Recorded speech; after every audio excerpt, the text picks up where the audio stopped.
What's up mga master, no? Panibagong vlog na naman po tayo ngayon. So, vlog mo to, mekanikong di madamot. So, shoutout sa mga tropa natin yan.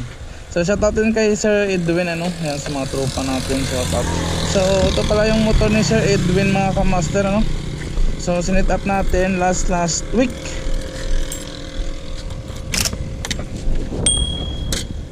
So, sinit up natin last week lang.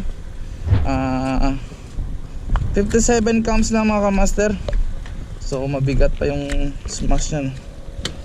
So gamit natin na block ay Bumblebee. So ganda rin. Tapos yung carb na ginamit natin 28mm na sudko lang, no mga kamaster. Budget meal na setup to. Tapos counts natin is 7.0 na regrind natin, ano. Tapos taxi DI na si Sir.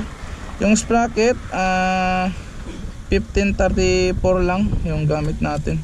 So ilipata top speed ni Sir Edwin, ano, kung ilan yung top speed niya. So 2 weeks master, no? 2 weeks.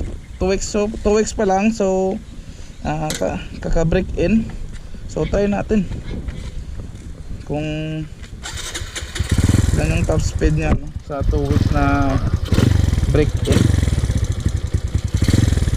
So tagal-tagal din natin nakapag-vlog. So try natin mga kamaster. Shoutout kay Sir Edwin. Yun. So try natin dito.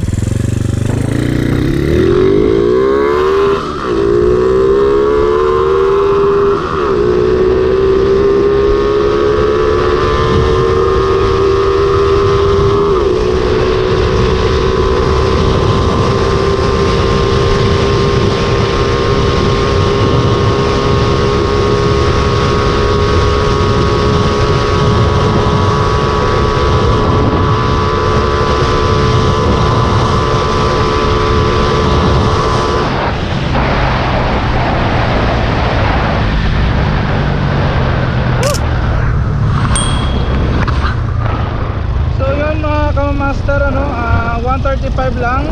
Grabe kasi yung hangin dito nung papunta. So try natin pabalikan, ano, kung ilan yung top speed niya sa stock CDI. Nakasal yung motor ni Sir Edwin, ha. Kahit stock CDI aabot ng 140. Nagli-limit pa tayo. Maganda to siguro naka CDI. So try pa din kung ilan yung top speed niya, no? Galing, ganda.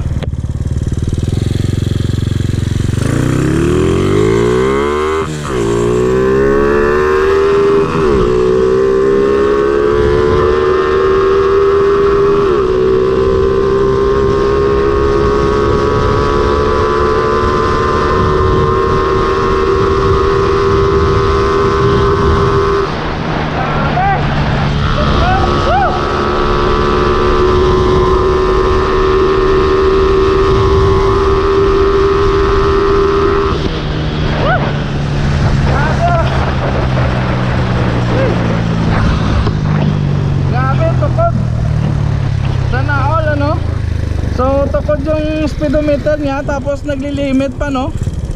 Grabe. Gifted. Oh. Lumilimit sa dulo mga kamasa, no? So tukod talaga. Kahit stock CDI, tukod pa rin. So mabilis.